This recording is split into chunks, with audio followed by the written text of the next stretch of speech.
সবাইকে স্বাগতম। আমি রিক ওয়ারেন, স্যাডলব্যাক চার্চের পাস্টর এবং দ্য পারপাস ড্রিভেন লাইফের লেখক। এখন আমরা জীবনের 3টি সবচেয়ে গুরুত্বপূর্ণ প্রশ্ন দিয়ে আমাদের এই যাত্রা শুরু করব। প্রথমে আসে অস্তিত্বের প্রশ্ন, আমি কেন বেঁচে আছি? দ্বিতীয় তাৎপর্যের প্রশ্ন, আমার জীবন কি গুরুত্বপূর্ণ? তৃতীয় অভিপ্রায়ের প্রশ্ন, আমার বেঁচে থাকার উদ্দেশ্য কী? আমি কেনই পৃথিবীতে অস্তিত্বে রয়েছি? আমার জীবন কি গুরুত্বপূর্ণ? আমার উদ্দেশ্য কী? এগুলি জীবনের 3টি সবচেয়ে গুরুত্বপূর্ণ প্রশ্ন। এখন এগুলো নতুন প্রশ্ন নয়, বাস্তবিক অস্তিত্বের প্রশ্ন। আমি কেন বেঁচে আছি? হাজার হাজার বছর আগে বাইবেলে জেরেমিয়া নামে একজন ব্যক্তি প্রশ্ন করেছিলেন। জেরেমিয়া 20 অধ্যায়ে তিনি বলেছেন, কেন আমি জন্মগ্রহণ করেছি? কেবল কষ্ট ও দুঃখের জন্য? অপমানে আমার জীবন শেষ করার জন্য? বোঝা যাচ্ছে জেরেমিয়ার জীবনে এখন খারাপ দিনগুলি যাচ্ছে। আমি নিশ্চিত যে আপনাদেরও এমন দিনগুলো কেটেছে যখন আপনি আপনার মনে প্রশ্ন তুলেছিলেন, আমি কেন বেঁচে আছি? আমার জীবনটা কেন এলোমেলো? আমার জীবনে শুধু সমস্যা এবং অসুবিধা, পরীক্ষা এবং ক্লেশ। আমি কি এই পৃথিবীতে এসেছি শুধু সমস্যা পেতে? অনেকে তাদের জীবনের উদ্দেশ্য খুঁজে পেতে লাইব্রেরির বইগুলো ঘেঁটে বেড়ায়, তারা টিভি শো দেখে এবং তারা রহস্যময় পদ্ধতিতে জীবনের উদ্দেশ্যগুলোকে খুঁজে বের করার চেষ্টা করে। বড় বড় দার্শনিকরা আপনাকে বলবে, যদি জানতে চাও তুমি কে, তাহলে নিজের দিকে তাকাও। তুমি কে? নো দাই সেলফ, নিজেকে জানো। আপনি লাইব্রেরির বইতে কিংবা টক শোতে আপনার জীবনের উদ্দেশ্য খুঁজে পাবেন না, রহস্যময় ভাবেও আপনি পাবেন না। আপনি যদি নিজেকে জানতে পারতেন, আমি যদি নিজেকে জানতে পারতাম আমার নিজের ভেতরে তাকিয়ে, তাহলে এই পৃথিবীর প্রত্যেকটি মানুষ তাদের জীবনের রহস্যকে, জীবনের উদ্দেশ্যকে খুঁজে বার করতে পারত। কিন্তু এই কোনোটাই কাজ করে না। এরপরে মোটিভেশনাল স্পিকাররা আপনাকে বলবে, তুমি নিজের স্বপ্নকে অনুসরণ করো, তোমার উচ্চ আকাঙ্ক্ষার পিছনে ছোটো, উচ্চ লক্ষ্য নির্ধারণ করো, নিজের ওপরে বিশ্বাস রাখো যে তুমি অর্জন করতে পারবে, আর কখনো হাল ছেড়ো না, ইত্যাদি আরও অনেক কিছু। এখন এই সমস্ত পরামর্শ ভালো, সফল হওয়ার জন্য এগুলো ভালো পরামর্শ, কিন্তু আপনি জীবনে একজন অসাধারণ সফল ব্যক্তি হওয়ার পরেও আপনি জানতে পারবেন না কেন ঈশ্বর আপনাকে এই পৃথিবীতে পাঠিয়েছেন। আপনি এখনও আপনার আসল উদ্দেশ্য খুঁজে বের করতে পারেননি। আমি জানি অনেক মানুষের জীবনে, তাদের ক্যারিয়ারে, অন্যান্য সকল ক্ষেত্রে তারা ভীষণভাবে সাকসেসফুল, কিন্তু তাদের জীবন ভেঙে পড়েছে। তারা তাদের জীবনের উদ্দেশ্য সম্পর্কে সঠিক ধারণা পায়নি, কারণ তারা জীবনের উদ্দেশ্যকে কেবল সম্পত্তি, প্রতিপত্তি, ক্ষমতা, আনন্দের মধ্যে খুঁজতে গিয়েছিল। আমি আপনাদেরকে বলতে চাই, জীবনের উদ্দেশ্য সম্পত্তি, প্রতিপত্তি, ক্ষমতা, আনন্দের চেয়ে অনেক বড়। আপনার জীবনের উদ্দেশ্য আপনার নিজের পরিপূর্ণতার চেয়েও অনেক বড়। এটা আপনার নিজের সুখ, উচ্চ আকাঙ্ক্ষা, লক্ষ্য বা স্বপ্নের চেয়ে অনেক বড়। এখন এগুলো সবই ভালো জিনিস, কিন্তু এগুলো আপনি যা পৃথিবীতে ধারণ করছেন তা নয়। আপনি অনেক সফল হওয়ার পরেও ভেতর থেকে আপনি গভীর শূন্যতা, একটা খালি, একটা অসম্পূর্ণ ভাব অনুভব করতে পারেন, জীবনের অর্থহীনতা অনুভব করতে পারেন। জোসেফ হেলার, যিনি ক্যাচ 22 বইটি লিখেছেন, বলেছেন যে জীবনের অর্থ সম্পর্কে আমার কাছে কোনো উত্তর নেই, আমি আর কোনো উত্তর খুঁজতেও চাই না। যদি আপনি আমাকে জিজ্ঞাসা করেন, তবে এটি একটি দুঃখজনক বক্তব্য, কারণ উদ্দেশ্যহীন জীবনে বেঁচে থাকার কোনো মানে হয় না। এতে অবাক হওয়ার কিছু নেই যে আমরা আমাদের সংস্কৃতি থেকে ঈশ্বরকে দূর করে দিয়েছি। কিশোর কিশোরীদের মধ্যে মৃত্যুর 3য় প্রধান কারণ হলো আত্মহত্যা। কেন? কারণ তারা উদ্দেশ্য ছাড়া জীবনযাপন করতে চায়। কিন্তু এখানে সুসংবাদ হলো যে আপনাকে একটি উদ্দেশ্যের জন্য তৈরি করা হয়েছে। You are created with a purpose. জীবনের উদ্দেশ্য আবিষ্কার করার জন্য একমাত্র বিকল্প হলো আপনার স্রষ্টাকে, আপনার সৃষ্টিকর্তাকে আপনি জিজ্ঞাসা করুন। সৃষ্টিকর্তা ঈশ্বর আপনাকে তার উদ্দেশ্যের জন্য তৈরি করেছেন। যদি আপনি জীবিত আছেন এবং যদি আপনার হৃদস্পন্দন হচ্ছে, শ্বাস প্রশ্বাস চলছে, তাহলে আপনার জীবনে ঈশ্বরের একটা উদ্দেশ্য রয়েছে। ঈশ্বর কখনোই উদ্দেশ্য ছাড়া কিছু তৈরি করতে পারেন না। আসলে বাইবেল আমাদের বলে যে ঈশ্বর আপনাকে 5টি উদ্দেশ্যে তৈরি করেছেন। আমরা এই 5টি কারণ বিস্তারিতভাবে আলোচনা করব। কেন ঈশ্বর আপনাকে এই পৃথিবীতে রেখেছেন? এই 5টি উদ্দেশ্যই আপনার জীবনকে সত্যিকারের অর্থে অর্থপূর্ণ করতে চলেছে। প্রথমত, ঈশ্বর আমাদেরকে ভালোবাসার জন্য সৃষ্টি করেছেন। এটা লিখে রাখুন, ঈশ্বর আমাকে ভালোবাসার জন্য সৃষ্টি করেছেন। ঈশ্বর তোমাকে ভালোবাসার জন্য তৈরি করেছেন। এফেসীয় 1:4 বলা হয়েছে যে পৃথিবী এবং ভিত্তি স্থাপনের অনেক আগে থেকেই তিনি আমাদেরকে মনে রেখেছিলেন এবং তার ভালোবাসার কেন্দ্রবিন্দু হিসাবে আমাদের উপর স্থাপন করেছিলেন। ঈশ্বর বলছেন যে আমরা তার ভালোবাসার জন্য সৃষ্টি। তিনি তোমাদেরকে ভালোবাসার জন্য সৃষ্টি করেছেন। এখন লক্ষ্য করুন, সেই পদে বলা হয়েছে পৃথিবীর ভিত্তি স্থাপনের অনেক আগে থেকেই তিনি আমাদের জানতেন। আপনি কি জানেন যে ঈশ্বর মহাবিশ্ব সম্পর্কে চিন্তা করার আগে তিনি আপনার আমার কথা ভেবেছিলেন? আমি নিশ্চিত আপনি এটা জানতেন না। পৃথিবী সৃষ্টির আগে ঈশ্বর বলেছিলেন যে আমি ঠিক এমন পরিবেশ তৈরি করব যাতে মানুষকে সৃষ্টি করতে পারি। ঈশ্বর আপনাকে কতটা ভালোবাসেন পৃথিবী সৃষ্টির আগে তার চিন্তায়, তার মনের আপনি ছিলেন। তিনি আপনাকে একটা কারণেই সৃষ্টি করেছেন, অসাধারণ অবিশ্বাস্য ভালোবাসা দেখানোর জন্য। তাহলে আপনার অস্তিত্বের প্রথম প্রশ্নের উত্তর হলো, আমি কেন বেঁচে আছি? ঈশ্বর আমাকে সৃষ্টি করেছেন, ঈশ্বর আমাকে ভালোবাসার জন্য সৃষ্টি করেছেন। এখন জীবনের দ্বিতীয় মহান প্রশ্ন হলো তাৎপর্যের প্রশ্ন। আমার জীবন কি গুরুত্বপূর্ণ? আমি পৃথিবীতে আছি, এই সত্যে কি আদৌ কোনো পার্থক্য হবে? বাইবেলে একজন নবী যেসাইয়া এই প্রশ্নের মুখোমুখি হয়েছিলেন। তিনি বলেছিলেন যে আমার সমস্ত কাজ এত অর্থহীন বলে মনে হয়। আমি আমার শক্তি অকারণে এবং কোনো উদ্দেশ্য ছাড়াই ব্যয় করেছি। এটাই যেসাইয়া 49:4 বলছে। আপনি সেটা লক্ষ্য করুন। উদ্দেশ্যবিহীন জীবন তুচ্ছ, অর্থহীন বলে মনে হয়। কেন?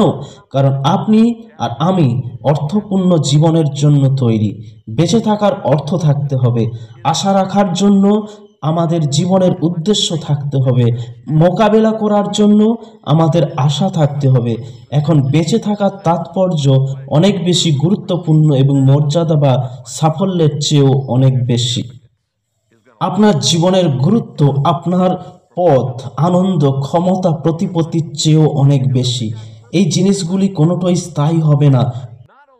প্রকৃত জীবনের গুরুত্বটাই স্থায়ী হবে এবং এটি আপনার জীবনে ঈশ্বরের উদ্দেশ্য পূরণের মাধ্যমে আসে, কারণ শুধুমাত্র ঈশ্বরের উদ্দেশ্যই চিরস্থায়ী হবে। আসলে শুধুমাত্র যে আপনার জীবনের উদ্দেশ্য চিরস্থায়ী হবে কেবল তা নয়, বরং আপনার জীবনের উদ্দেশ্য আপনার জন্মের আগেই শুরু হয়েছিল। এটা আশ্চর্যজনক। যেসাইয়া 44:2 বলা হয়েছে, ঈশ্বর বলছেন, আমি তোমার সৃষ্টিকর্তা এবং তুমি জন্মের আগেও আমার তত্ত্বাবধানে ছিলে। যেসাইয়া 44:2 এটা বোঝাচ্ছে ঈশ্বরের কাছে আপনি কতটা গুরুত্বপূর্ণ। আপনি শুধু ঈশ্বরের চিন্তার মধ্যে ছিলেন না, বরং আপনার জন্মের আগেও আপনি ঈশ্বরের স্মরণে ছিলেন। যখন আপনার মা আপনাকে গর্ভে ধারণ করেছিলেন, তখন ঈশ্বর আপনার যত্ন নিয়েছিলেন। তিনি আপনার তত্ত্বাবধান করেছিলেন, কারণ তিনি আপনাকে পরিকল্পনা করেছেন। আপনি দুর্ঘটনাবশত আসেননি। আবারও বলছি, আপনি দুর্ঘটনার প্রোডাক্ট নয়। আপনার অস্তিত্ব কেবল দুর্ঘটনার ফল নয়। এখন দুর্ঘটনাজনিত পিতামাতা আছে, কিন্তু কোনো দুর্ঘটনাজনিত জন্ম নেই। অবৈধ পিতামাতা আছে, কিন্তু অবৈধ সন্তান নেই। অপরিকল্পিত গর্ভধারণ আছে, কিন্তু অকারণে গর্ভধারণ হয় না। ঈশ্বর এমনকি মানুষের ভুলকেও বিবেচনা করেন এবং ঈশ্বর আপনাকে এই পৃথিবীতে চেয়েছিলেন। তিনি যদি আপনাকে এই পৃথিবীতে না চাইতেন, তবে আপনি বেঁচে থাকতেন না। আসলে তিনি পৃথিবী সৃষ্টির আগেই আপনাকে পরিকল্পনা করেছিলেন। আপনি কোনো দুর্ঘটনাতে আসেননি। বাইবেল গীত সংহিতা 139:16 বলা হয়েছে, হে ঈশ্বর, আমার জন্মের আগে তুমি আমাকে দেখেছ। আমি শ্বাস নিতে শুরু করার আগে তুমি আমার জীবনের প্রতিটি দিন নির্ধারণ করেছ। প্রতিটি দিন তোমার বইয়ে লিপিবদ্ধ ছিল। অসাধারণ। প্রতিটি দিন ঈশ্বরের কাছে আপনি কতটা গুরুত্বপূর্ণ। ঈশ্বর আপনার জীবনের প্রতিটি খুঁটিনাটি বিষয়ে আগ্রহী। তিনি সব কিছু দেখছেন, ভালো, খারাপ, কুৎসিত, মন্দ। তিনি সব আপনার জন্মের আগেই তার বইতে লিপিবদ্ধ করেছেন। তিনি আপনার সমস্ত বোকা সিদ্ধান্তগুলোও জানতেন। তিনি জানতেন অন্যরা যে সমস্ত সিদ্ধান্ত নেবে যা আপনার জীবনে আঘাত আনবে এবং আপনি কিভাবে অন্যদের ক্ষতি করবেন। কিন্তু তিনি আপনাকে দেখেছিলেন, তিনি আপনাকে ভালোবাসতেন, তিনি এখনও আপনাকে ভালোবাসেন এবং আপনার জীবনের জন্য এখনও তার একটি পরিকল্পনা এবং উদ্দেশ্য রয়েছে। যদিও আপনি এত কষ্ট সহ্য করেছেন ঈশ্বরের কাছে, তবুও আপনি গুরুত্বপূর্ণ। তিনি কেবল আপনার জন্মের আগে থেকে আপনাকে জানতেন, ভালোবাসতেন তা নয়, বরং আপনার জীবনের জন্য তার উদ্দেশ্য চিরস্থায়ী হবে। গীত তার 33:11 বলা হয়েছে, তার পরিকল্পনা, এটা ঈশ্বরের পরিকল্পনা, চিরস্থায়ী পরিকল্পনা। তার পরিকল্পনা চিরস্থায়ী, অনন্তকাল স্থায়ী। তার উদ্দেশ্য অনন্তকাল স্থায়ী। তাই যদি ঈশ্বরের উদ্দেশ্য চিরস্থায়ী হয়, তাহলে এখনই তাদের সম্পর্কে আমার কি করা উচিত আর তারা আমার জীবনে কিভাবে তাৎপর্য নিয়ে আসতে পারে। এই জীবন হলো অনন্তকালের জন্য প্রস্তুতি। এই জীবনের উদ্দেশ্য হলো পরবর্তী জীবনের জন্য তৈরি হওয়া। এটাই পৃথিবীতে জীবনের অর্থ। এই জীবন হলো পরবর্তী জীবনের জন্য তৈরি হওয়া। ঈশ্বর আপনাকে এই পৃথিবীতে পাঠিয়েছেন যাতে আপনি তার সাথে অনন্তকাল ধরে যা করতে যাচ্ছেন তার জন্য আপনি প্রস্তুত হন। তার পরিকল্পনা এবং তার উদ্দেশ্য চিরস্থায়ী। তাহলে আপনি বুঝতে পারছেন আপনার উদ্দেশ্য কি, কেন ঈশ্বর আপনাকে পাঠিয়েছেন। নোট করুন, আমাকে অনন্তকালের জন্য তৈরি করা হয়েছে। I am created for eternity. ঈশ্বর আপনার জীবনের জন্য দীর্ঘমেয়াদী পরিকল্পনা করেছেন। আপনি জানবেন যে মানুষ আজ যে সবচেয়ে বড় ভুল মনে করে তা হলো স্বল্পমেয়াদী চিন্তাভাবনার মধ্য দিয়ে। একদিন আপনার হৃদয় স্পন্দন বন্ধ হয়ে যাবে, আপনার শরীর শেষ হবে, কিন্তু এটাই আপনার সব কিছুর শেষ হবে না। আপনাকে অনন্তকালের জন্য তৈরি করা হয়েছে। এই জীবনই সব নয়। এই জীবন কেবল উদ্বোধনী কাজ, একটি পোশাকের মহড়া, এটি প্রি স্কুল, এটি কিন্ডার গার্ডেন। আসল দৌড় শুরু হওয়ার আগে এটি একটি ওয়ার্ম আপ ম্যাচ। আপনি যদি মনে করেন আপনার সাথে এখন কি ঘটছে এবং এখন যা ঘটছে সেটাই গুরুত্বপূর্ণ, আমি বলবো বন্ধু, আপনি একটা মারাত্মক ভুল করছেন। ঈশ্বর আপনাকে এই পৃথিবীতে রেখেছেন যাতে আপনি অনন্তকাল ধরে যা করবেন তার অনুশীলন আপনি করেন। ঈশ্বরের কাছে আপনি কতটা গুরুত্বপূর্ণ, আপনাকে অনন্তকালের জন্য তৈরি করা হয়েছে। এখন বাইবেল 2 করিন্থীয় 1 অধ্যায় এভাবে বলে, যখন আমরা যে তাম্বুতে বাস করি, তিনি পৃথিবীতে আমাদের দেহের কথা বলছেন, আমরা যে তাম্বুতে বাস করি তা ভেঙে ফেলা হবে। তখন ঈশ্বর স্বর্গে আমাদের থাকার জন্য একটি ঘর বাঁধবেন। তিনি নিজেই এমন একটি ঘর তৈরি করছেন যা চিরকাল স্থায়ী হবে। এখন এটা হলো আমাদের জীবনের তাৎপর্য বোঝার মূল চাবিকাঠি। যখন আপনি প্রথমে বুঝতে পারবেন যে ঈশ্বর আপনাকে ভালোবাসার জন্য তৈরি করেছেন, দ্বিতীয় আপনাকে অনন্তকালের জন্য তৈরি করা হয়েছে, তখন আপনার জীবনে অন্য যাই ঘটুক না কেন তা অর্থবহ হয়ে উঠবে। এটি আমাদের জীবনের 3য় গুরুত্বপূর্ণ প্রশ্নের দিকে নিয়ে যায়, উদ্দেশ্যের প্রশ্ন। আমার উদ্দেশ্য কি? আপনি জানেন ঈশ্বর আমাকে ভালোবাসার জন্য তৈরি করেছে এবং হয়তো আমি চিরকাল বেঁচে থাকব, কিন্তু তাহলে কি? আমি পৃথিবীতে কেন এসেছি এখানে এবং এখন আমার উদ্দেশ্য কি? অনন্তকাল লাভের আগে আমার জীবনের সাথে আমার কি করা রয়েছে? রাজা দাউদ গীত সংহিতা 89-তে এই প্রশ্নটি করেছিলেন। তিনি বললেন, কেন তুমি আমাকে সৃষ্টি করেছ? দাউদ আমাদের মতো একই মৌলিক প্রশ্ন জিজ্ঞাসা করছেন, পৃথিবীতে আমি এখানে কেন রয়েছি? এই সিরিজে আমরা একসাথে এটাই দেখব, পৃথিবীতে আমি এখানে কিসের জন্য। আমি বলতে চাইছি যে জীবনের অর্থ এবং উদ্দেশ্য থাকতে পারে যদি একজন সৃষ্টিকর্তা ঈশ্বর থাকেন, যিনি আপনাকে একটি উদ্দেশ্যের জন্য তৈরি করেছেন। যদি আপনি দুর্ঘটনাক্রমে এখানে থাকেন, তাহলে কোনো উদ্দেশ্য নেই। যদি আপনি ঈশ্বরকে বিশ্বাস না করেন, তাহলে জীবনের কোনো অর্থ নেই, কোনো উদ্দেশ্য নেই। এটাই যুক্তিসঙ্গত উপসংহার। তিনি ঠিকই বলেছেন। যদি ঈশ্বর না থাকে, তাহলে আপনি কেবল প্রকৃতির একটি অদ্ভুত এলোমেলো দুর্ঘটনার ফল এবং আপনার জীবনের কোনো অর্থ নেই। যদি ঈশ্বর না থাকে, তাহলে কোনো সঠিক বা ভুল নেই, কোনো ভালো বা মন্দ নেই। অর্থ এবং উদ্দেশ্য কেবল তখনই থাকতে পারে যখন একজন নৈতিক স্রষ্টা ঈশ্বর থাকেন।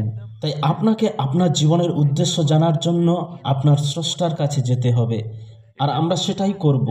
যদি আপনি কোনো আবিষ্কারের উদ্দেশ্যে জানতে চান, তাহলে আপনাকে আবিষ্কারককে জিজ্ঞাসা করতে হবে এটা কি।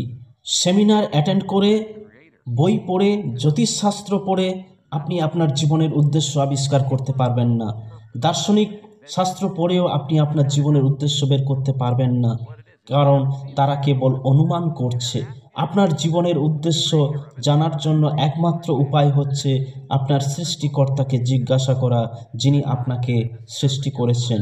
ঈশ্বর, তুমি আমাকে কেন সৃষ্টি করেছ? হিতোপদেশ 9 অধ্যায়ে 10 পদে এই কথা বলা হয়েছে। ঈশ্বরকে জানার ফলে অন্য সব ধরনের বোধগম্যতা তৈরি হয়। এখন আপনি যত বেশি ঈশ্বরকে জানবেন, তত বেশি আপনার জীবনের অর্থ উদ্দেশ্য আপনি বুঝতে পারবেন। তাই আমি চাই আপনি এটা লিখে রাখুন, আমি ঈশ্বরের মধ্যে আমার উদ্দেশ্য খুঁজে পাই। আমি ঈশ্বরের মাধ্যমে আমার জীবনের উদ্দেশ্য খুঁজে পাই। আমি কেন এখানে আছি তা জানার আর কোনো উপায় নেই। কলোসীয় তার 1 অধ্যায় 16। আমি এটা খুব পছন্দ করি। স্বর্গে এবং পৃথিবীতে দৃশ্য অদৃশ্য সব কিছুই তার মধ্যে শুরু হয়েছিল এবং তার মধ্যেই তার উদ্দেশ্য খুঁজে পায়। সব কিছুই ঈশ্বরের সাথে শুরু হয় এবং এটি সমস্ত ঈশ্বর দ্বারা টিকে থাকে। জীবন সম্পূর্ণরূপে ঈশ্বরের উপর নির্ভর করে। এটি আপনার উপর নির্ভর করে না, আপনার ইচ্ছা, আপনার আগ্রহের উপর নির্ভর করে না। আমি আবারও বলছি, আমরা ঈশ্বরের দ্বারা এবং ঈশ্বরের জন্য তৈরি, এবং যতক্ষণ না আমরা তা বুঝতে পারবো, আমাদের জীবন অর্থহীন। এখন বাইবেল বলে, খ্রিস্টের মধ্যে আমরা জানতে পারি আমরা কে, আমরা কিসের জন্য বেঁচে আছি। সামগ্রিক উদ্দেশ্যের অংশ হিসাবে তিনি সব কিছু এবং সকলের মধ্যে কাজ করছেন। যদি আপনি আপনার জীবনের উদ্দেশ্য জানতে চান, তাহলে আপনাকে ঈশ্বরকে জানার মধ্য দিয়ে শুরু করতে হবে। তাই আমি চাই আপনি এই স্টেটমেন্টটি লিখে রাখুন। এটা আমার সম্পর্কে নয়, এটা সব ঈশ্বরের সম্পর্কে। আমাকে আবারও বলতে দিন, এটা আমার সম্পর্কে নয়, আমার বিষয়ে নয়, এটা সব ঈশ্বর সম্পর্কে। এটা আমার কথা নয়, এটা সব ঈশ্বরের কথা।